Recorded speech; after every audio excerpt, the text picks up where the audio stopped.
Assalamualaikum warahmatullahi wabarakatuh.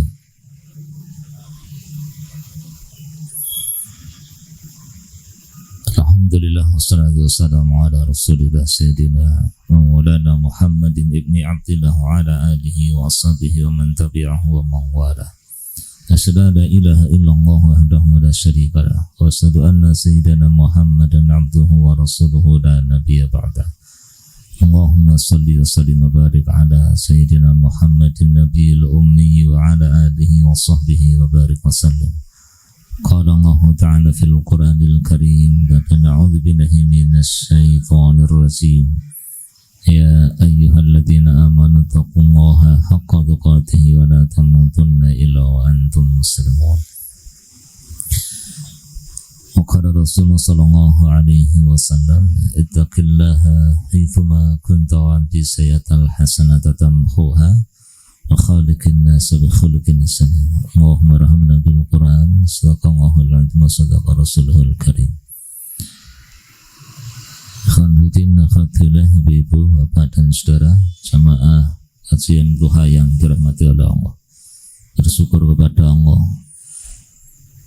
dengan sepenuh kesadaran di dalam hati yang kemudian melazimkan dengan lisan, dan yang paling utama adalah menggerakkan seluruh anggota badan untuk mentaati Allah Subhanahu wa taala. Itulah wujud syukur yang sebenarnya.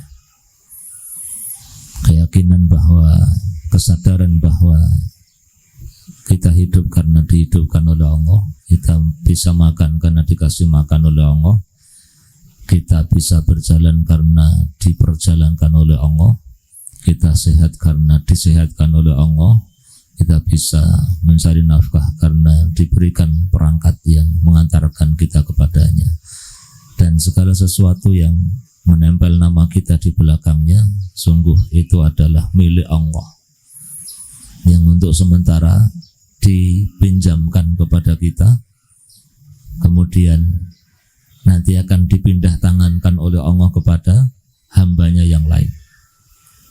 Rumah yang kita tempati, yang ada nama kita di belakangnya. Ustaz, namanya siapa tuh, Ustaz? Ulangi. Ibrahim. Itu alumni Baitus Salam? Oh, bukan berarti ya. Oh, ya.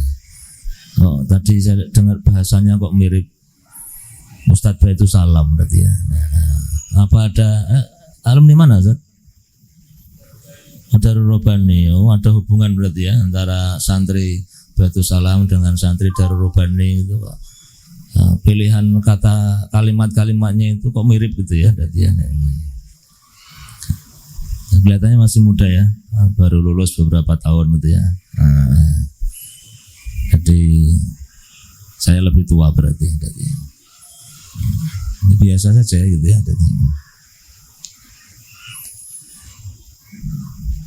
Itu rumahnya siapa? Rumahnya Ibrahim. Itu motornya siapa? Motornya Ibrahim. Ini sepatunya siapa? Sepatunya Ibrahim berarti ya. Itu wanita istrinya siapa? Nah, kalau itu bukan karena belum nikah. Udah nikah belum? Belum berarti ya. Berarti belum berarti ya. Nah, kalau jenengan yang sudah punya istri atau punya suami, itu laki-laki gagah itu pinter, suaminya siapa? Nah, itu suami dia. Yang itu anak pinter, anak itu anak yang lucu-lucu, anaknya bapak ini. Ada nama kita di belakangnya. Dan semua yang ada nama kita di belakangnya itu hakikatnya adalah milik Allah. Jangankan mereka, bahkan diri kita ini bukan milik kita. Diri kita adalah milik Allah. Maka inna lillahi wa inna ilaihi raji'un. Segalanya milik Allah, segala sesuatu akan kembali kepada Allah Subhanahu wa ta'ala.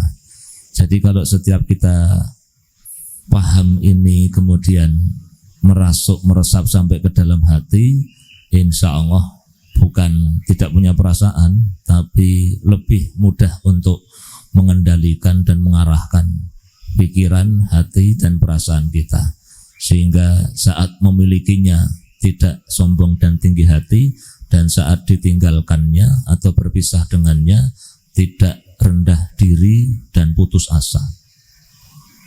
Punya anak pinter-pinter, tidak sombong, pamer dan tinggi hati. Wow, ini kok orang yang satu terus tuh, anak ini dari SD kelas 1 sampai lulus.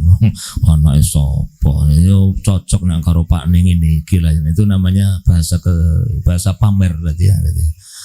Atau sebaliknya, anak kita itu di kelas nomor 2 dari belakang, paling tidak berprestasi, kemudian kita menjadi rendah diri, inferior. Ada pertemuan wali murid juga nggak mau hadir. Kenapa? Anakku paling goblok sak kelas tadi ya. Tidak tadi ya. Ya, segala sesuatu yang istri cantik, suami gagah, ganteng, harta banyak, rumah megah tadi, atau kontrak, atau pindah sana kemari. Intinya dunia atau capaian dunia yang kita miliki tidak menjadikan kita sombong.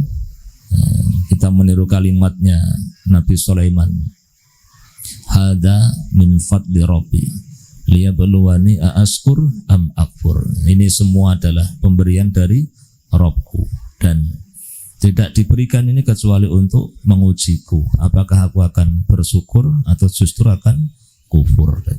Begitu pula sebaliknya, saat kita diuji dengan kesulitan, kekurangan dan yang lainnya, maka itu tidak menjadikan kita lemah semangat dan berputus asa. Salawat dan salam semoga dilimpahkan kepada Nabi kita Muhammad SAW.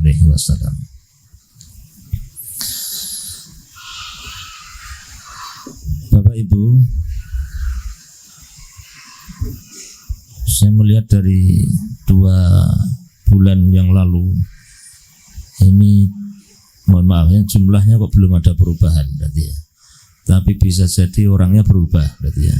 Nah, tapi dugaan saya kan tidak dijadwalkan tadi, tidak dijadwal. Tapi pekan Sabtu pertama sing teko aku, Sabtu kedua sing teko panjenengan, kan tidak dijadwal begitu kan ya.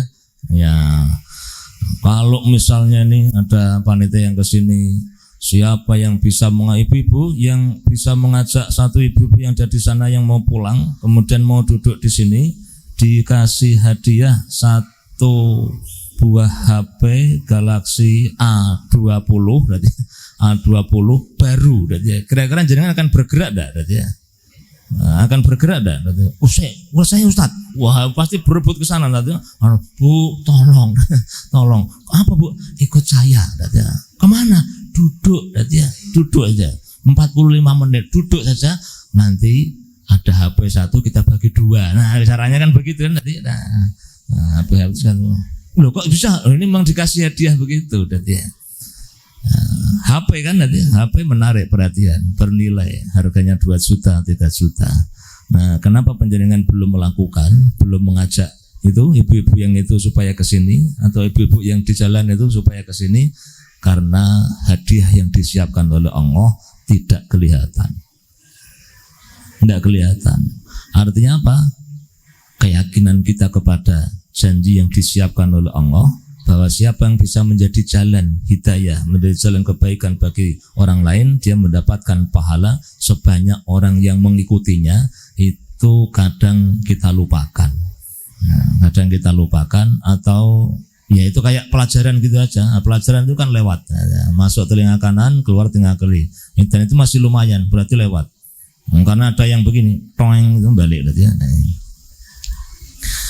Nah, nanti mulai besok ya, besok lagi tadi ya. Atau pas banyaknya, pas yang pembicaranya bukan saya barangkali ya, tadi ya. Nah, oke, sing isi komisian kok kayak ora usah mangkat wae aku ya. Misalnya begitu bisa jadi tadi ya. Baik Bapak Ibu, mohon tidak ada yang tersinggung ya. Nah, saya akan sayang sama panjenengan semua tadi ya. Jadi tidak boleh ada yang tersinggung tadi ya. Setiap kita, setiap hari diberikan waktu oleh Allah 24 jam. Sama. Presiden waktunya sama, ketua RT waktunya sama. Ustadz Adi Hidayat yang hafal Al-Quran dengan semua nomor ayat dan letak-letaknya, itu waktu yang beliau miliki 24 jam. Dengan kita yang hafal juz amma tanpa tahu ayat-ayatnya dan letak-letaknya. Nah, kalau sedikit dikacaukan itu lupa tadi ya. Nah, baca sanasimuhu 'alal khurtum. Nah, itu atasnya bunyinya gimana tadi ya? Wah, kan suwileng-eleng itu. Ini yang hafal ya, yang hafal surat Al-Qalam tadi sanasimuhu 'alal khurtum.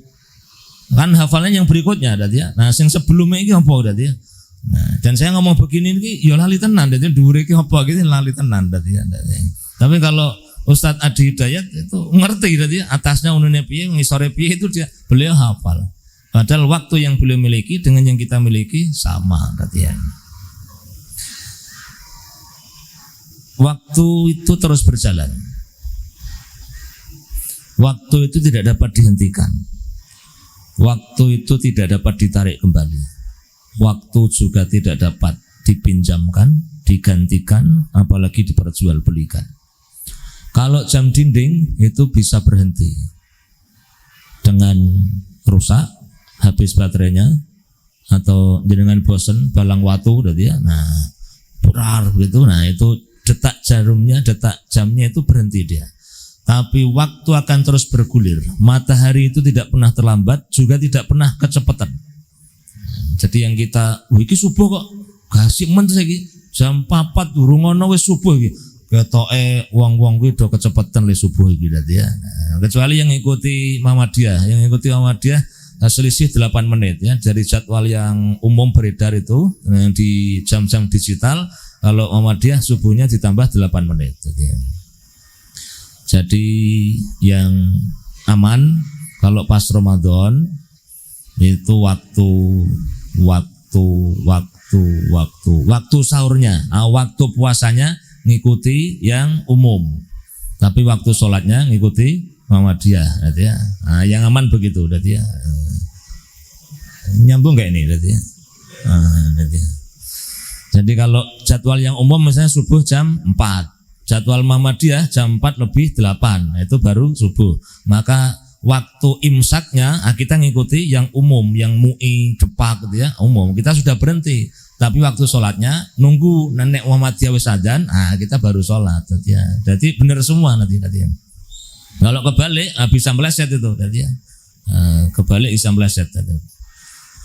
Waktu tidak dapat dihentikan, dia akan terus berjalan. Kita mau jadi orang baik, waktu terus berjalan. Kita mau jadi orang buruk, waktu terus berjalan. Kita mau marah, waktu tetap berjalan. Kita mau sabar, waktu tetap berjalan. Kita mau beramal soleh, waktu terus berjalan. Kita mau berbuat maksiat, waktu juga tetap berjalan. Kita ini mau minum, ya, ya. Atau mau apa saja, waktu akan tetap berjalan. Nah, sedotannya kok udah dipelok ke piye Mas, ya. Nah gitu ya. Nah, terima kasih. Silakan Pak Bu. Bismillah. Mohon maaf karena saya paling adoh ya tadi ya. Dari Mijen tadi ya. Dari berangkat jam 6:04. Ini cukup gak nih ya. Maka asal ada kesempatan digas pol tadi ya. Sampai sini itu di tengah perjalanan sudah terasa mau diwantem-wantem begini kan tadi. Saya pakai NMAX itu kan shockbreaker mirip kayak kuda tadi ya. Jadi begini bunyi diwantem-wantem akhirnya ke toilet rampung-rampung tadi itu tadi. Jadi waktu akan terus berjalan. Waktu tidak dapat ditarik kembali. Sesuatu yang sudah terjadi hari ini itu tidak akan terulang pekan depan. Harinya sama. Ini Sabtu jam 7:20. Saya sedang menyampaikan tausiah, panjenengan sedang menulis apa ya kebaikan yang mungkin ada kebaikan yang saya sampaikan. Sabtu ini tidak akan terulang Sabtu depan. Kalau hari ini panjenengan melakukan kebaikan, maka besok ya sudah lewat kebaikan itu. Kalau pagi ini kita melakukan keburukan, maka keburukan itu tidak bisa kita tarik kembali. Jadi keburukan itu ibarat paku yang ditancapkan di dinding atau di kayu, walaupun kita sudah melepasnya, tetap ada bekas lubangnya. Dan maka kalau yang pagi tadi sudah terlanjur menyakiti suaminya atau suami menyakiti istrinya dengan satu kalimat atau satu paragraf berarti ya, Wong wedok tangine telat dadi nah itu ya. Satu wong wedok tangine telat dadi nah itu. Kemudian istrinya itu jadi diem dadi ya. Nah, terus sedih dadi ya. Nangis dadi ya. Nah, karena hati wanita itu lembut dadi ya. Itu tidak bisa ditarik walaupun suaminya bilang, maaf sayang dadi ya. Tadi aku keceplosan dadi ya.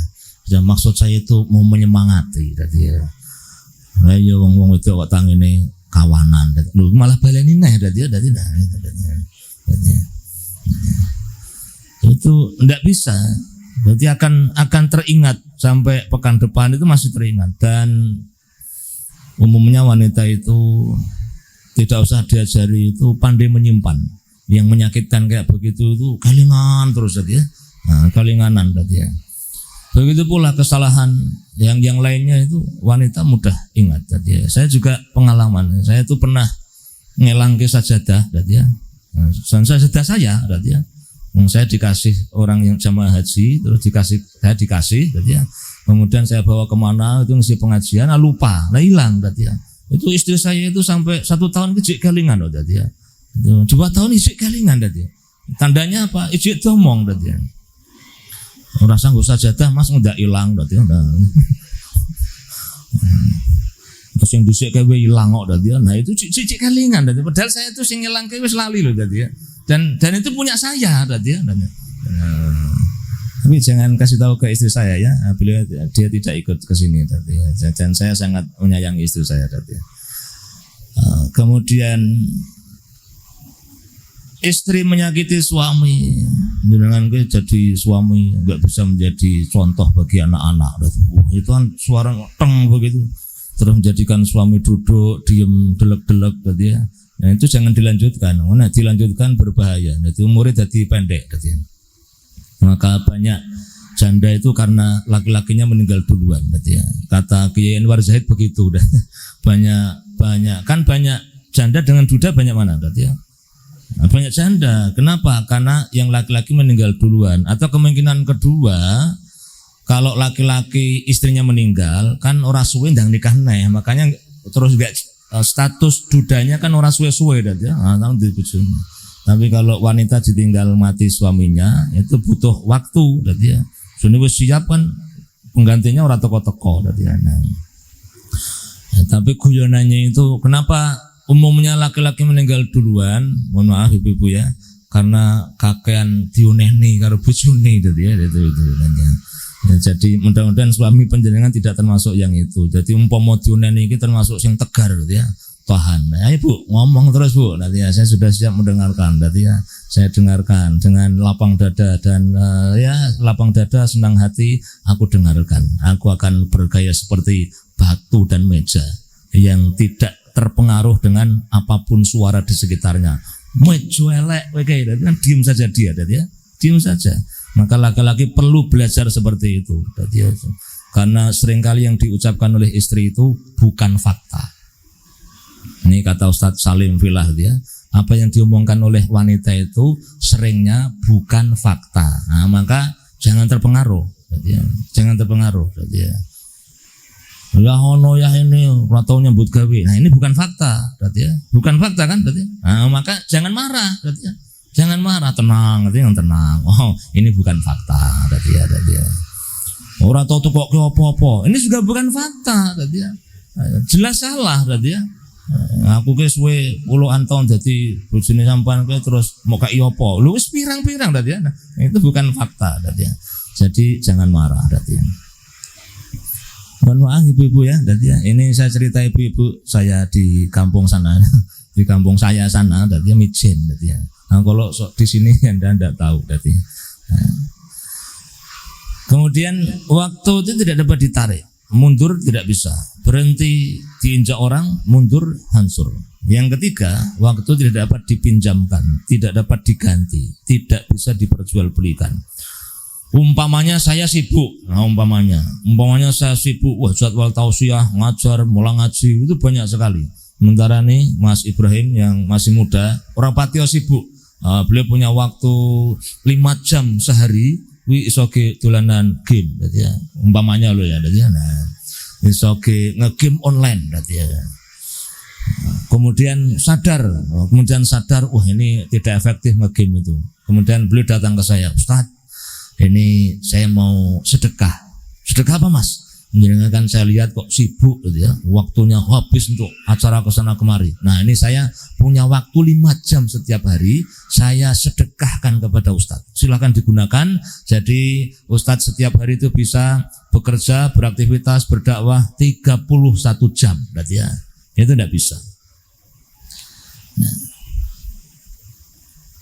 Imam Malik rahimahullah berkata, aku mendapati para ulama di berbagai negeri, mereka sibuk dengan aktivitas dunia dan pergaulan bersama manusia. Ketika mereka sampai usia 40 tahun, mereka mulai menjauh dari manusia. Bentar, saya tak lihat.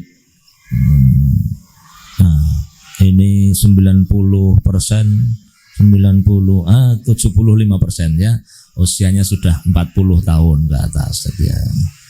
Atau 50-50, kita kan 6 ding ini, ini muda, nanti belakangnya juga muda, itu muda, 50-50 ya, kelihatannya yang 40, 2, 1, 3 orang aja, ya. Tambah saya tadi ya. Yang sebelah sini, itu juga ya 50-50. Jadi ada yang usianya 20 tahun, enggak ada kan tadi, ada yang 50. Enggak ada juga. Nah, berarti benar. Di antara usianya antara 30 sampai 40 tahun. Pengetahuan tentang pedoman agama dalam menjalani kehidupan ini merupakan hal yang sangat penting bagi kita. Dan di antara pedoman itu adalah yang berkaitan dengan fase kehidupan di dunia yang harus kita mengerti dan harus kita pahami. Yakni ada sebuah masa di mana seorang manusia secara syariat dinilai telah sempurna dari sisi fisiknya, akalnya, atau pikirannya. Kapan itu? Saat mereka berusia 40 tahun. Banyak dalil yang menjelaskan tentang batasan usia 40 tahun ini. Salah satunya firman Allah dalam surah Al-Ahqaf ayat 15. A'udzu billahi minasy syaithanir rajim. Bismillahirrahmanirrahim. Wa wassaynal insana biwalidayhi ihsana. Hamalathu ummuhu kurhan wa wada'athu kurha wa hamluhu wa fisaluhu 30 shahra. Hatta idza balagha ashuddahu wa balagha 40 sanah qala rabbi awzi'ni an ashkura ni'mataka allati an'amta 'alayya wa 'ala walidayya wa an a'mala salihan tardahu wa aslih li fi dhurriyyati inni tubtu ilaika wa inni minal muslimin. Allahumma arhamna bil Quran. Itu cara membaca Al-Quran yang paling benar menurut saya. Ya. Yang saya bisa ya seperti itu. Adapun kalau dikoreksi yang hafid masih kurang Ustaz, itu dotnya kurang tepat ya. Nah itu tentu saya terima dengan senang hati dan saya masih belajar. Masih terus belajar. Kemarin mencoba ikut karena saya di SD Muhammadiyah itu ngajar guru-guru memperbaiki bacaan Al-Qur'annya supaya ada standarisasi ngajar ke siswanya. Pakainya Yambu'a. Kemarin ada seminar Yambu'a sehari di UIN. Sebagian guru pada ikut, maka saya harus ikut. Kenapa? Nanti kalau mereka ngerti banyak tentang Yambu'a, saya ndak kan jadi guru ini kalah berarti ya. Nah, maka saya ikut. Nah, ada beberapa hal yang sempat saya tanyakan kepada Kiai Ulil berarti ya. Ini putra dari Mbah Arwani Kudus berarti ya, yang punya pondok Yambu'ul Quran itu. Bagaimana pengucapan huruf isti'la itu? So, do, to, do, go, ko. Kalau di qiraati sama Yambu'a itu kan mulutnya harus begini, berarti ya. So, walaupun kasrah juga harus tetap begini. Sui, do, ko, kui, berarti ya. tui, harus begitu. Nah, saya tanyakan itu dan alhamdulillah dijawab oleh menantunya. Kami mengetahui bahwa orang Timur Tengah yang sumbernya Al-Quran dari Arab Saudi dan yang lainnya itu tidak ada yang mengucapkan huruf-huruf ini dengan mulut monyong, itu tidak ada. Jadi kalau mereka melihat kita seperti ini itu bagi mereka salah berarti ya. Maka yang bersanad manapun yang dari Timur Tengah, nah dari Saudi, dari Mesir, dari Turki, dari Yaman itu tidak ada yang mengucapkan huruf-huruf ini dengan monyong. Tidak tahu kalau sini ngikut jalur yang mana dia. Padahal itu sanadnya, kok sanad ya? Qiraahnya sama, kemudian ya sampainya kepada Imam Hafiz itu sama. Nah, kenapa kok qiraati sama Yambu'a itu memilih atau memegangi ini? Itu ya nggak ada riwayat yang pasti itu, karena jawabannya barangkali. Nah, jadi barangkali ulama-ulama dulu di Indonesia ketika mendakwahkan atau mengajarkan membaca Al-Quran kepada orang-orang Jawa khususnya, melihat orang Jawa itu susah untuk bisa mengucapkan huruf-huruf itu yang mirip dengan suara yang dihasilkan oleh orang-orang Arab kalau mulutnya tidak monyong. Sa, sya, so. Nah, so. Nah, nanti kalau di kasrah angel jadi si, shi, sote bi, so, kalau di kasrah jadinya tetap si lagi, si, shi, shi, nah susah, jadi maka dimonyongkan, so, si, nah baru beda, jadi ya. Nah, tapi kalau mengikuti yang tidak lewat ini, nanti so, si, jadi ya.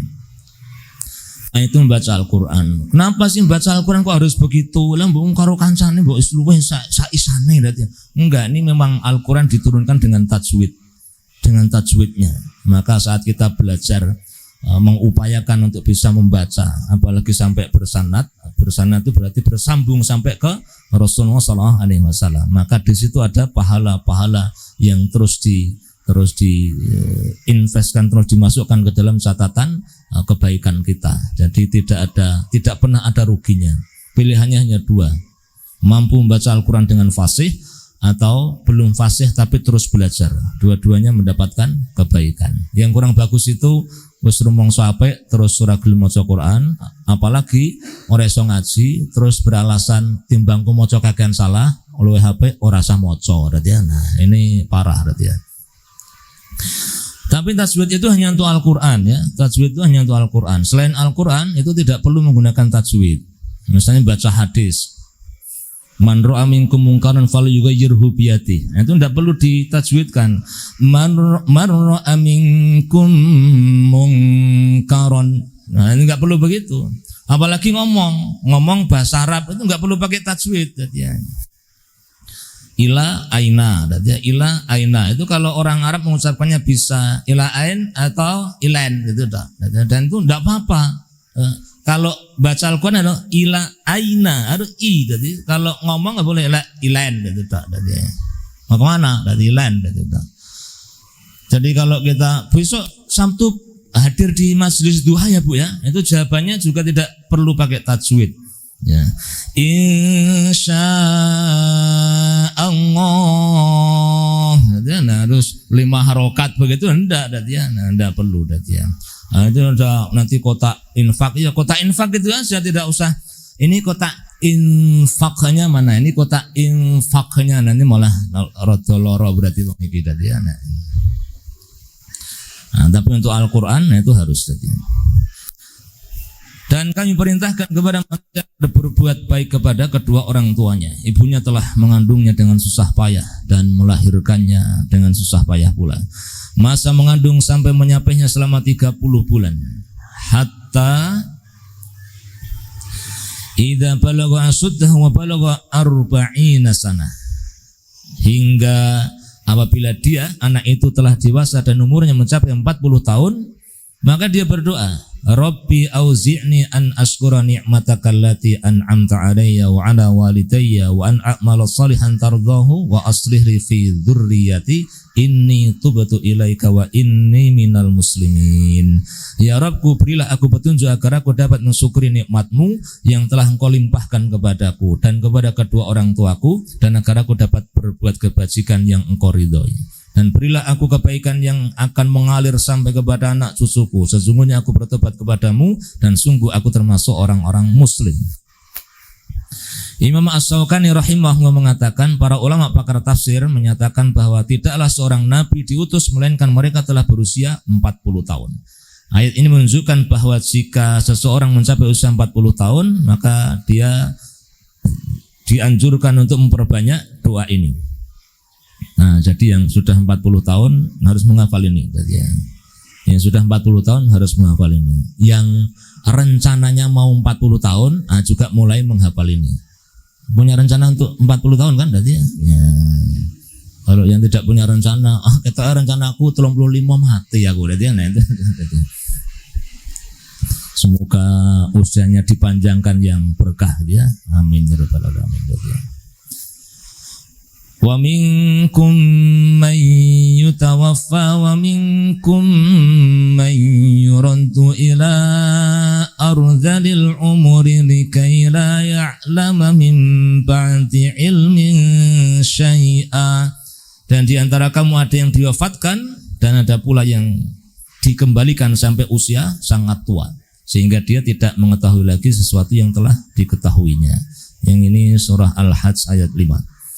Menurut Imam Al-Qurtubi rahimahullah, usia tua dalam potongan ayat tersebut maksudnya adalah orang yang telah melewati usia 40 tahun.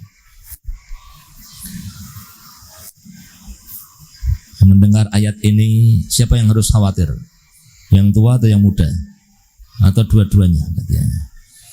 Menurut saya yang harus lebih khawatir yang muda. Kenapa ngomong begitu? Karena saya tua soalnya tadi ya.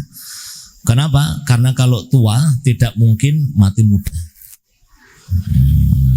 Benar kan berarti ya? Benar berarti. Saya sudah usia hari ini, saya walaupun tidak saya ulangi, tapi saya ulang tahun bulan ini berarti ya. Nggak usah tanya tanggalnya, kan orang ngei hadiah berarti ya. Saya ulang tahun bulan ini. Usia saya sekarang 48. Tua dan ya, tapi masih cik luwih tua sesuk neh tadi ya. 48. Tadi malam saya bersanda dengan kakak dan adik saya di grup. Nah, karena grup hanya 4 orang, berarti kakak saya 1, adik saya 2 berarti ya. Yang paling muda itu ngasih ucapan Barakallahu fi umrik, Mas Win, berarti ya, manggil saya Mas Win, panggilan akrab dari dulu. Nama saya Khalid Minandar, panggilan kampungnya Mas Win, berarti ya, panggilan di kampusnya Khalid, berarti ya. Saya jawab wa fikum barakallah. Aku kok ndredeg, umurku kok 48, umurku kok iso 48 berarti ya. Adik saya yang sing rada gede jawab, ketoke mergo wingi 47 ki Mas dadi ya. Sak model ya, guyonan iki sak model. Makanya saya jawab lagi, oh, berarti umpama sesuk iki urip, rencanaku 49 berarti ya. Kemudian kakak saya nimbrung lagi berarti ya. Wis mateng berarti ya. Wis mateng, saya jawab, iki malah marake saya ndredeg, Mbak berarti ya. Soalnya biasanya nek wis mateng kuwi diundoi berarti ya. Ngerti diundoi ya berarti ya. Nah, duren nek mateng didunke berarti ya, diundoi berarti ya. Maka kakak saya ngirim emotion itu gambar menangis gitu ya berarti ya. Karena kakak saya berarti sudah di atas 50 tahun berarti ya. Bapak Ibu, saya itu tidak merencanakan tua. Serius ini, saya tidak pernah merencanakan tua. Saya pengennya itu muda 25 ya, nak cek poli, ayo berarti ya. Futsal mangkat berarti ya. Sepedanan, wah berarti ya. Lari, wah ayo berarti ya. Mangkatan pokoknya, renang ayo berarti ya. Dangdutan berarti ya. Nah, nantilah ya berarti ya. Walaupun kuat itu latihan bela diri, ayo berarti ya. Itu dulu berarti ya. Sekarang nih kok saya ora penak berarti ya, semakin tidak nyaman saya itu berarti itu. Maka alhamdulillah saya terima kasih dikasih tempat duduk seperti ini, bukan karena lebih mulia dari penjenengan, tapi karena nek lungguh ning ngisor itu di potensi semutene besar tadi ya. Padahal dulu ketika SMP itu saya tidak pernah semuten ya tadi ya. Usia 15 tahun tadi ya. Saya itu tidak pernah merencanakan jadi umur 50 itu saya tidak pernah merencanakan. Jadi serius saya benar-benar khawatir. Saya kok iso 50 ini kenapa ini tadi ya? Kenapa ini saya kok bisa tua tadi ya? Ternyata saya kemudian harus sadar bahwa saya dipaksa tua oleh yang maha berkuasa. Dia yang menciptakan dan menghidupkan saya, memaksa saya tua. Walaupun saya tidak mau tua, saya dipaksa tua. Maka sampaikan ini kepada orang-orang yang masih belum mau sholat, gitu ya, yang masih bercanda dengan tentang akhirat, yang masih guyon ketika membicarakan tentang neraka, gitu ya. Seperti itu ada wanita cantik, saya tidak apa-apa di neraka, besok malah bisa bikin acara di sana. Gitu. Kenapa? Karena gambaran dia neraka ke panasnya mengkoyo pasar juar. Gitu. Jadi kira-kira nggak acara yang pasar juar, terus payungan, barang itu bisa. Gitu. Jadi gambaran dia hanya itu. Tapi ketika ditangkap, kemudian ditahan, nangis-nangis. Gitu. Nah, kenal orang ini? Gitu. Nah, kenal orang ini. Semoga kembali ke jalan yang benar.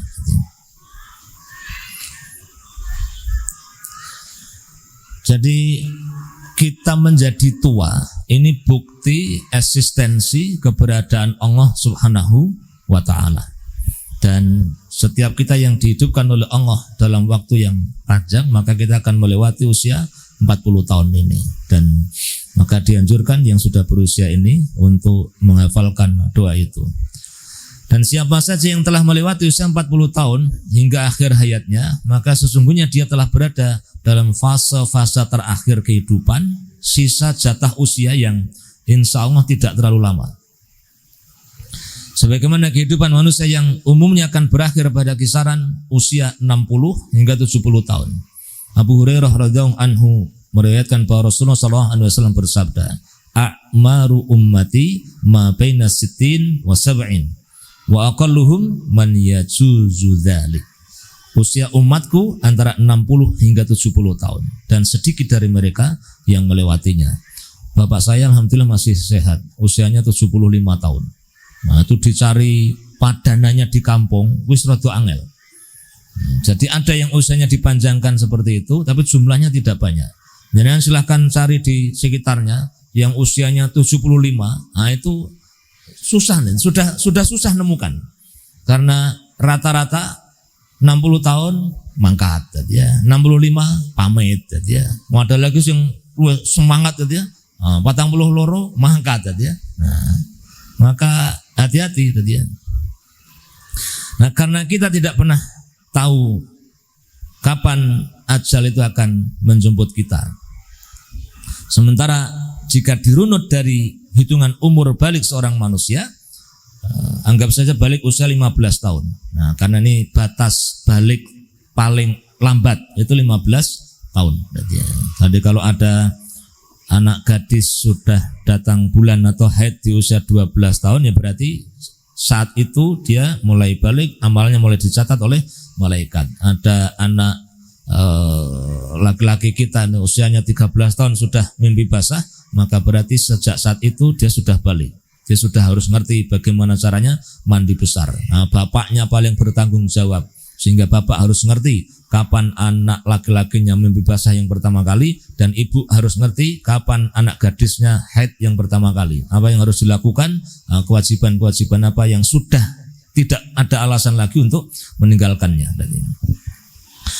Anggap saja usia balik kita semua rata-rata 15 tahun. Untuk sampai kepada 40 tahun butuh waktu 25 tahun.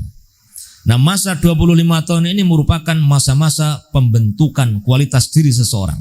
Apabila masa tersebut dia pergunakan untuk melakukan ketaatan kepada Allah, tentu di usia 40 tahun dia akan terbiasa melakukan kebaikan atau ketaatan itu.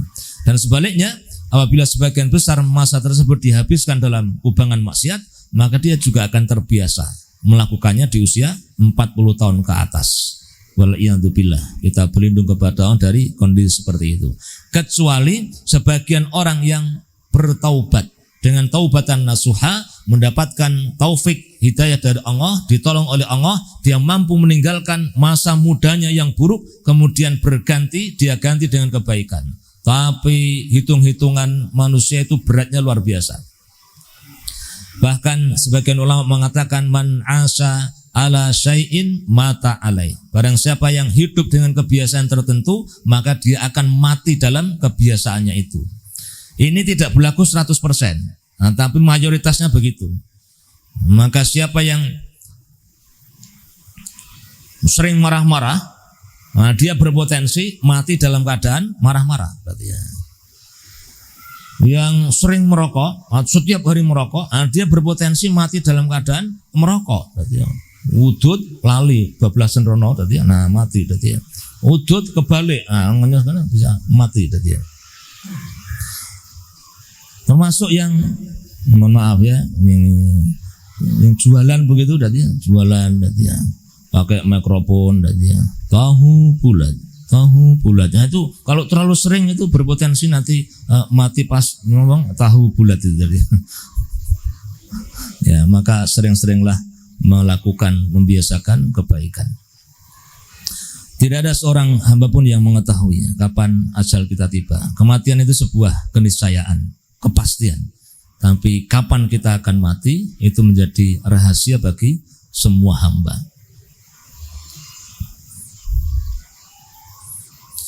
Oleh karena itu selayaknya kita memanfaatkan sisa umur yang ada untuk senantiasa melakukan ketaatan kepada Allah. Maka sungguh benar ucapan mulia yang keluar dari lisan manusia yang paling mulia, Rasulullah Muhammad sallallahu alaihi wasallam. Ightanim khamsan qabla khamsin, syababaka qabla harumika, wa sihataka qabla saqamika, wa ghinaka qabla faqrika, wa faraghaka qabla suhlika, wa hayataka qabla mautik. Manfaatkan 5 perkara sebelum datangnya 5 perkara lainnya. Waktu mudamu sebelum datang waktu tuamu. Yang sekarang sudah tua, sudah lewat ya, yang sudah 40 tahun berarti sudah lewat masa mudanya. Tapi yang masih muda, saya sarankan belajarlah dari yang sudah tua ya, temui orang-orang tua ya, tanya, Ustadz jenengan kan sudah usia 50 tahun. Nah saya mohon izin, mohon berkenan mau mengambil pengalaman dari Ustadz. Apa yang Ustadz sesali di usia muda, apa yang Ustadz sesali sekarang ini yang tidak Ustadz lakukan di usia muda. Wah, antum gue nyinggung aku pemesin nau berarti ya. Lu ndak nih serius Ustadz. Satu yang saya sesali, saya tidak menghafal Al-Quran sejak muda sehingga sampai sekarang baru hafal juz amma berarti ya. Itu pun nek kon ngimami nganggo sing rodok dawa-dawa ki ra pede berarti ya. Oh, tapi kan pun jadi ustaz. Nah yo ustaz tapi apalin mung juz amma berarti ya. Itu yang saya sesali. Nah, berarti antum langsung berarti sebelum tua saya harus menghafal Al-Qur'an berarti ya. Yang kedua apa Ustaz? Yang kedua saya itu tidak belajar bahasa Arab sejak dini sehingga sampai sekarang bahasa Arabnya masih belepotan. Kalau ada orang ngomong Arab isane mung mantuk-mantuk tok berarti ya. Nonton film sing dialog bahasa Arab yo kono guyu kene anangis berarti ya. Kenapa? Karena wong kok do guyu napa aku ora ngerti nanti malah marah bikin kita mau nangis berarti ya. Dan itu saya sedang menceritakan tentang saya berarti. Nah, itu 2 hal yang saya sesal dan itu saya sampaikan ke anak-anak saya berarti ya. Apalagi Ustaz, saya menyesal kenapa menikah di usia yang sudah agak lanjut tadi ya. Sehingga saya menikah hampir 30 tadi ya, hampir 30. Ya karena kakak saya perempuan orang nikah-nikah tadi ya. Padahal ayu jane tadi ya. Kok orang nikah-nikah yang enggak tahu tadi ya. Ya. Disukai banyak laki-laki sejak SMP tadi sampai ustadznya barang bingung tadi ya. Karena cantik itu katanya. Tapi kok orang nikah-nikah itu masalahnya. Ya, hati-hati yang merasa cantik tadi ya. Nah, kakean milih jadi malah orang ketemu-temu tadi ya. Karena merasa cantik terus wah iki kurang cocok, niku kurang masuk. Dadi akhirnya ora ketemu-temu dadi ya. Sing ora pate ayu malah sudah nikah dhisik dadi ya. Nah, saya nikahnya agak telat sehingga agak terlambat. Sehingga sekarang masih punya anak kecil dadi ya. Anak kecil usia 48, lawane usianya 5 tahun dadi ya. Wah itu wis marake boyok luar biasa gitu dadi ya. Karena dia masih ngajak, "Abi, kuda-kudaan," dadi. Kuda-kudaan dadi. Naik ke sini dadi, berdiri dadi. Oh, ini anak saya yang nomor 4 itu. Ini luar biasa dadi. Gerakannya banyak dadi ya. Dan itu bikin capek dadi. Kita baru mau geletak plak itu dikit-dikit, "Abi ini pengen dilihat dadi." Tangi turuti dadi. Geletak, "Dek, Abi mau tidur ya. Jangan diganggu ya dadi ya." Iya dadi. Iya bertahan hanya 5 menit dadi ya. Nanti lewat dari 5 menit lali dia. Jadi dia ciri khas anak kecil itu kan hatinya itu bersih. Dia tidak menyimpan sakit hati dan dendam. Jadi dan karena bersih itu lali. Jadi lalinan. Jadi lalinan. Jadi Pak ini bareng ngomong apa, ini dia lali. Nah, termasuk sehat janji juga lupa. Jadi ya, sudah ini nggak beli lagi. Ya benar ini nggak beli lagi. Besok jaluk meneh. Jadi itu kan lupa. Jadi nah, maka kalau ada orang tua kok kayak begitu, berarti masih mirip sama anak-anak. Jadi ya ciri khas anak-anak itu ora sabaran. Jadi ya ora sabaran itu sakdet saknyet, ngerti? Ini sakdet saknyet. Jadi pengen apa itu harus hadir sekarang. Jadi ya. Pokoknya kudu. Nah orang ini nesu. Jadi itu anak-anak itu. Maka kalau ada orang dewasa umurnya 40 kok masih begitu, nah, itu kata Ustadz Trias Moro Allah Yarham itu. Ini anak-anak yang dibungkus dengan tubuh orang dewasa. Ya. Karena setiap orang yang hidup akan menjadi tua, tapi tidak setiap orang yang tua akan menjadi dewasa. Kalau untuk menjadi tua, tidak perlu usaha. Carane urip, gitu toh. Caranya cuma hidup gitu toh. Enggak usah melakukan apa-apa. Jangan duduk saya di depan rumah tiap hari, saya jamin tua. Ya. Tetap tua. Ya. Nggak usah ngaji, nggak usah bekerja, lungguh tok tiap hari tua. Bahkan rasa ngalah-ngalah, lungguh tok ngene iki meneng wae gitu, lama-lama tua dhewe ya. Tapi kalau untuk menjadi dewasa itu butuh ilmu, butuh belajar, butuh wawasan, gitu. Butuh komunikasi dengan orang, butuh latihan untuk menjadi dewasa itu. Nah, mudah-mudahan kedewasaan kita itu bisa seimbang dengan pertambahan umur kita. Nah, orang yang sudah usianya 40 itu mestinya sudah dewasa, sudah sempurna. Kelemah lembutannya, kesabarannya itu sudah sempurna. Jadi nek wis 40 ki mestinya wis ora nesunan, ora ngamuan tadi ya. 40 kok tadi ya. Nah, ini kan kalau masih ada yang itu berarti cah nom kayak itu. Namanya darah muda kan tadi. Nah, manfaatkan waktu mudamu sebelum datang waktu tuamu. Manfaatkan waktu sehatmu sebelum datang sakitmu. Masa kayamu sebelum datang masa fakirmu. Waktu sehat sebelum sakit. Setiap kita pasti pernah sakit. Saya malah khawatir kalau ada yang dari kecil sampai sekarang tidak pernah sakit sama sekali. Karena itu kisahnya Fir'aun dan Namrud tadi ya. Nah, kenapa kita perlu sakit? Supaya sadar bahwa sehat itu mahal harganya, sehat itu karunia, sehat itu pemberian dari Allah SWT yang harus digunakan untuk kebaikan. Jadi kemudian manfaatkan kayamu sebelum datang masa fakirmu. Nah, kalau ini agak jarang, berarti ya, agak jarang. Jadi yang sudah sampai pada level kaya, berarti ya, kaya dalam pandangan manusia, dia dengan harta yang lebih dari cukup, bayar apa-apa itu sudah beres, kemudian duitnya isi turah, itu kaya. Jadi SPP wis ora mikir, jadi omah wis ora mikir, jadi kabeh wis mlaku, jadi nah itu kaya. Nah, manfaatkan waktu kayamu sebelum datang fakirmu. Manfaatkan waktu luangmu sebelum datang sibukmu. Dan yang terakhir, manfaatkan hidupmu sebelum datang kematian. Manfaatkan ini maksudnya adalah gunakan untuk beramal soleh. Kenapa ada anak usia 15 tahun sudah hafal Al-Quran, sementara ada orang yang usianya 50 tahun, 51 tahun belum hafal juz amma? Jawabannya, karena anak itu mau memanfaatkan waktu mubahnya, waktu senggangnya untuk menghafal Al-Quran. Sementara ada orang yang usianya 51 tahun baru hafal juz amma atau bahkan baru belajar membaca Al-Quran. Dulu ketika mudanya dia tidak menggunakannya untuk belajar membaca Al-Quran.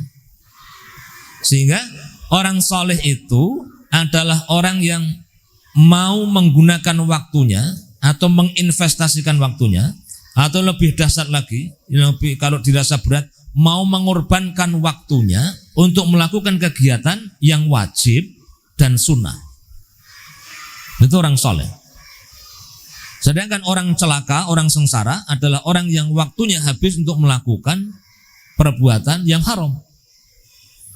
Dan orang biasa adalah orang yang waktunya habis untuk melakukan aktivitas yang biasa-biasa saja. Biasa-biasa saja itu tidak wajib, tidak sunnah, tidak makruh, tidak haram. Berarti masuk kategori mubah. Maka saya sangat husnudzon, bahkan bukan husnudzon. Saya yakin, walaupun tidak boleh sampai 100%, bahwa panjenengan yang biasa hadir di majelis-majelis ilmu seperti ini, masjid, musola, insya Allah sudah terhindar dari perbuatan yang haram secara sengaja.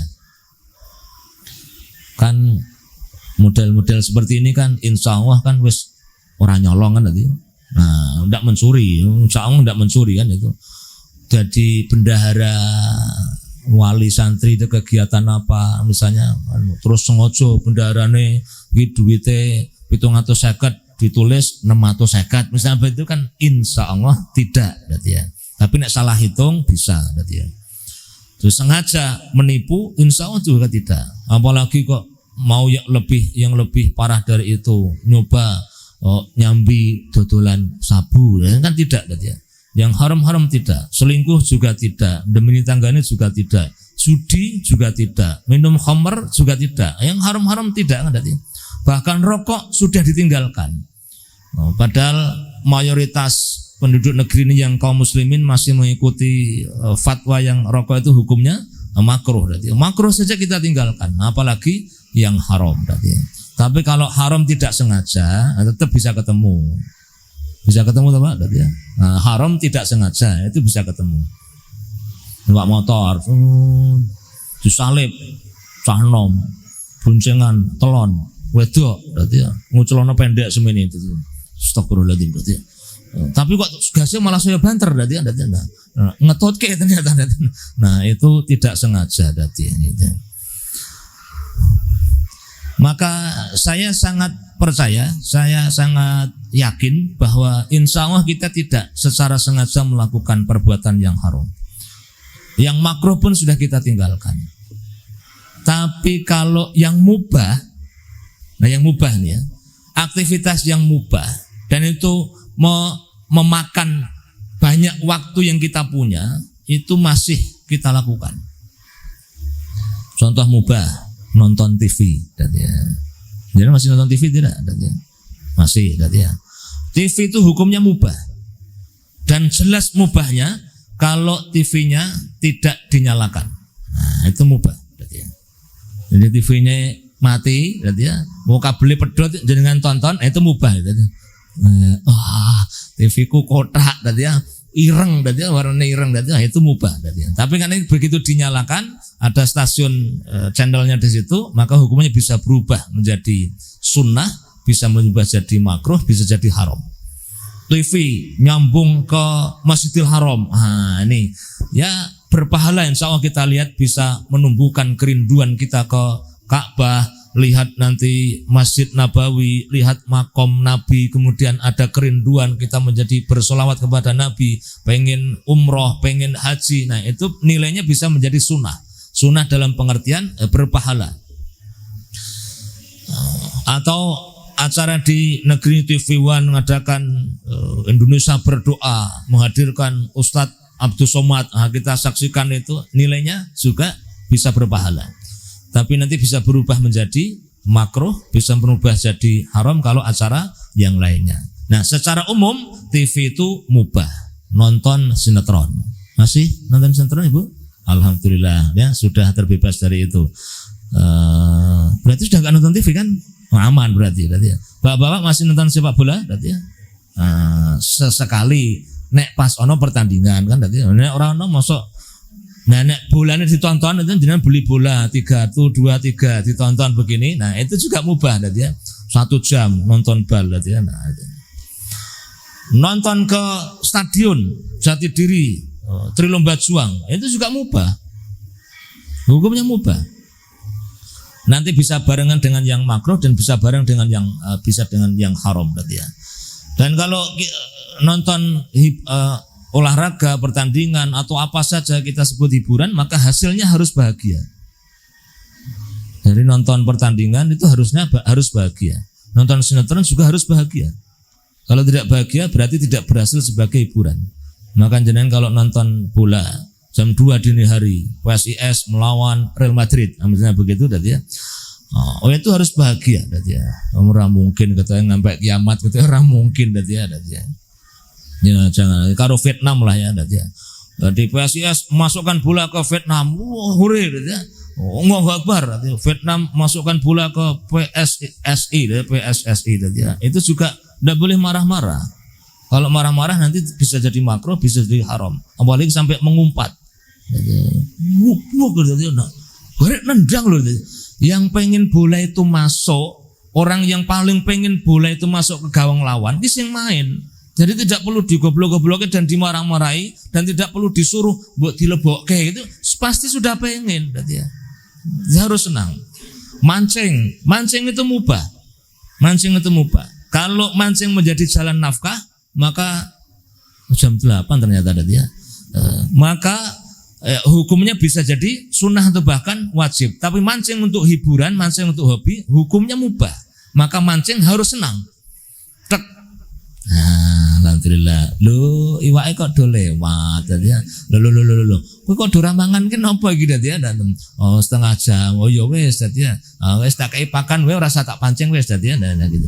Itu harus senang tadi ya. Kalau tidak senang, berarti tidak berhasil tadi ya. Jadi entuk iwak ya seneng, orang entuk ya kudu seneng. Mulai gitu ya, takoki istri, dapat ikan Mas. Tadi alhamdulillah. Tadi ini 1 kilo. Lho kok wis kilo nah ning pasar 75 tadi ya. Jadi seneng. Oh, jadi mancing, mampir pasar beli ikan tadi ya. Nah, banyak waktu kita yang mestinya bisa kita gunakan untuk yang sunnah itu habis untuk yang mubah. Nah, kalau ibu-ibu sudah aman dari TV, saya khawatir tidak aman dari bincang-bincang ngobrolan tadi ya. Kalau soal ngobrol itu ketoke loh ini, berarti ya, mohon maaf kalau keliru berarti ya. Ketoke wanita yang berjilbab sama yang tidak berjilbab itu energinya sama berarti ya.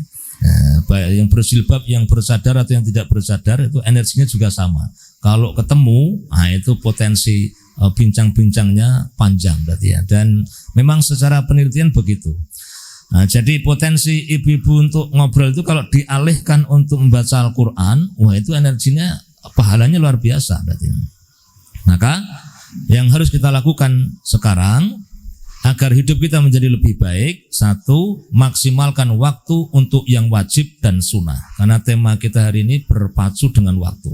Maksimalkan waktu untuk yang wajib dan sunnah. Jadi sholat wajib, puasa wajib, ibadah yang wajib diperbaiki, ditingkatkan kualitasnya. Sholat zuhur itu 4 rakaat. Dari dulu kita tahu begitu. Nah, kualitasnya ditingkatkan. Jadi mestinya orang-orang dewasa itu, orang yang sudah dewasa semakin betah beribadah. Nah, kalau saya tua kok malah sholatnya saya cepat, wah ini keliru dah dia. Lu kok sholat cepat banget. Wah, aku latihan awet cilik kok dah dia. Sholatnya saya cepat begitu. Semua kegiatan semakin sering latihan semakin cepat. Boleh. Nulis semakin sering semakin cepat. Gambar semakin sering, ngumbai, jadi nyuci, nyetrika semakin sering semakin cepat. Tapi kalau sholat enggak boleh. Sholat saya sering, saya cepat begitu enggak boleh ya. Justru harus semakin lama ya. Berdirinya lama, rukuknya lama, ijazahnya lama, sujudnya lama. Betah. Nah, orang dewasa itu betah. Kenapa? Karena yang anak kecil ora betah. Anak kecil itu coba 5 tahun kontakbir, Allahu Akbar. Plek 3 2 1. Wah, Nah, namanya 5 tahun. Dan wong tua kok sholat plek selak rampung, bocah berarti ya. Ini bocah.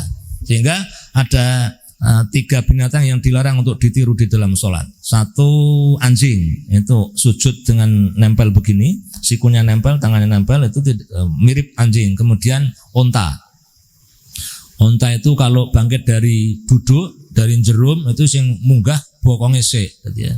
Nah, cara bangkit dari rokaat, dari sujud yang naik pantatnya dulu, nah itu keliru.